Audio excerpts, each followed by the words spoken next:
Hey guys, it's Tanya from 4 Girls Jewelry. I miss my Tuesday, and because I didn't film on Tuesday, I decided to film today. We just came back from Arizona, and truly it was amazing, fantastic trip. I just can't get over how beautiful it is. We hike a lot. I saw stars at night and comets, everything. It's beautiful. So I noticed some comments about this pendant, and it's, guys, very easy. It's look like Celtic. It has this little element that I will show you today. I didn't create that one. I saw somewhere in a book, but I use it for my work. It was, I don't know who made it, but I use different way. I use that element in other forms. This morning when I wake up 6 in the morning, even before 6, I want to recreate something like that. It's easy. I will just explain how, but I try to also add more to it. It looks very messy. Here is two of them together, and then I use thicker wire to combine together, put my herringbone stitch that I always do, but was not really happy about that. And then start playing with the same shape with different kind of wires too. So that's the thing that I will show you how to make, and you can use it with your other shape wire, thicker wire. You can combine. It's not necessary it has to go inside in your leaf, but eventually when I cut longer piece of wire that was 6 inches and I didn't want to remove any of the wire, I love that I end up with this, and that's what I like. I like that sometimes when you play with your wires, that can create totally different, and I feel like it will be amazing pendant if you make exactly same pieces together with just one bead. Then you can combine. So visually, like, I know it's two different ones, but when you add one bead and then together, it will be also beautiful pendant. So let's concentrate now on this. Not sure how long this wire was, but the inside one. Let me just quickly measure what left. So it is, I guess it was maybe 2 3/4. This middle piece. It's all roughly measurement. You guys can make your own. Don't stress about measuring. It's approximate, and you can make smaller piece, larger. That's it. Then you will decide which look you like. So yeah, that was 2 3/4 inside. Now I remember. And the wire here was 6 inch before I use my heat. So this is 18 gauge. Let's see, after the torch always gets smaller, so 5.5. I will use my bail maker plier quickly, and let's go to work. Miss you guys all, seriously. I miss my Tuesday. I was keep thinking that how come I didn't film earlier and just post it next time if I travel, but I barely travel. So in the future I will definitely notify you, so then, because it's sweet that you guys worry about me, but just want to be consistent. So 5.5 inch long, and we will use bail maker plier, and we going all the way. See how it's not perfect here? But if it's happened to you, you can curve it a little bit more like this. Doesn't have to be exactly curved, but it's better when you have sort of equal amount of wires on both sides. So okay, we made this first. I still won't stress if it's not. So we have one, and I use if we calculate it from smaller to thicker, so it's in 1 2 3 and number 4. I can use number 4 or number even 3 in pliers, and we make, so that's what first one, and then the curves here you put wire underneath, same with this, and because we want to have them, see how they come from the top, or both, here is both from, so important, so you have them the same. So where they go on top here, you remove, I know it's kind of funny, and then you put that inside. The reason why we do curve first, because wire remembers, they have memory. Where's my squeaky pliers? My squeaky pliers. I will link again those squeaky pliers for those who want to get them.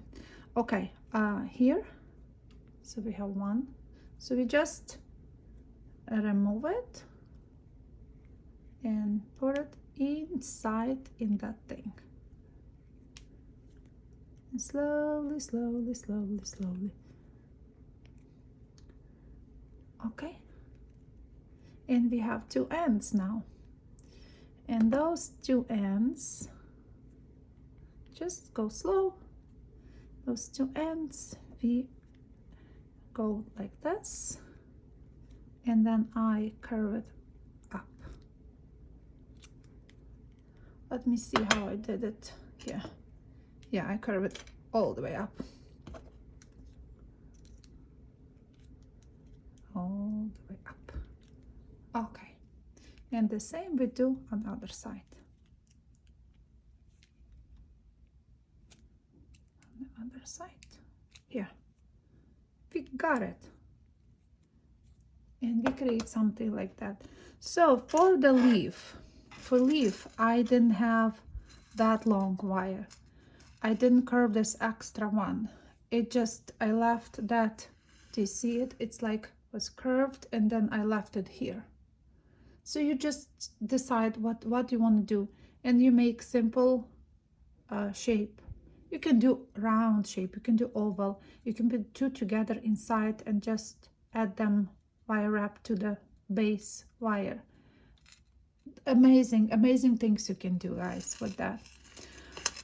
But I will just want to show you how I did this one. So then I have this piece, other thicker wire here. So I don't know what kind of, it was sitting on my desk, so just like for me, I will just show you. So you have another piece, right? Measure how you want it, you know, from whatever you create. So leave a little space, about that much for longer, right? So you can curve it.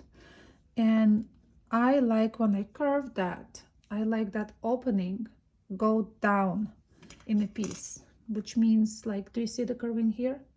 It's not facing up, it's going down. And the reason why, because I wanted to use a chain later, so I don't want this to be open so the chain will slip or something. There is no chances, because when you attach this together, you also wire wrap on this side and finish it, so then you can safely use your chain. And I will quickly show you on this piece. We just need 24 gauge. Let me get my 24 gauge, which I don't know now. Where is it? That's silly. You can tell that I'm from a trip, not completely organized. I got my 24 gauge. So has to be straightened. The main, always remember to straighten your wire when you work with them. Let's just straighten a little bit so it will not be, this is pretty thick one. Still not perfect enough, but just for the video. So we have two elements that we want to combine together. I will just go a few times here, 1, 2, 2 times, 2 times, and after the 2 I will just simply wire wrap around this wire all the way until I meet these 2 guys together. So to prevent boring you with my wrapping, here is my other piece that I almost did. So you see, you wire wrap all the way down, and when these 2 meet, I just add 2 wires together, then I put a little metal bead and attach to this one, and couple wraps here, like 4 wraps. It's more than enough. Now we will concentrate on this one. So go back to that messy piece here. We have 2 that we remember we started 2. So visually, I would like to have at least like that much. And we want to put bead. So let me just add any bead I have here. So we have bead, right? Could be a larger bead if you wanted to. So we have this bead, and see, that's, you put your wire behind the bead, go inside in your frame, and I wrap it again, like twice, 3 times. You use your calculation. If you put like 2 wraps here and then 2 on the other side, if you had 3, you can do 3 and equal amount, right? And then after you did that, you just go around your bead 1, 2, also as many times as you like, and it will just make extra little bit details there and also hold your bead better. And after that, you go on that stick and keep wrapping until you reach again the same point. So I think, guys, it's easy. It's not something that hard to achieve. It's easy. So after you did equal amount, you just put also beads. If this wire is large, if you decide to get more, you can put more beads here. Smaller could be only 1 bead between, but I like that the fact that this is closed, and then you safely can use your chain. I was thinking this morning, like I said, you can also combine 2 of them with 1 bead, maybe even join that. It's just need a little bit time. Could be hammer to make texture, you know. There is a lot of possibilities. Guys, I hope you will create something. It's also, see, when I do, I can even see something like that can be maybe somehow combined together with the wires. Possibilities, as I always said, endless. And I want to tell you guys, I do miss you. I miss you. I miss my Tuesday. So promise will not go anywhere anytime soon. So we will have this Tuesday just for us, for creativity. Thank you everybody who ordered the pliers. I saw how many people ordered. I was like, oh my gosh, that's amazing. So I will link that my liver of sulfur gel again, and pliers if you want to order. I also will look for that block that it's my favorite block that I always pre-polish before I put my chemical that I use for protection wires after tarnishing, to keep them to prevent tarnishing, right? I will also link that eventually. Any questions, send me. I'm here back in Chicago, and with you, sending tons of hearts to you guys, and I will see you Tuesday again. Thank you for watching. Thank you for being with me. I really blessed. Thank you guys. See you again. Bye-bye.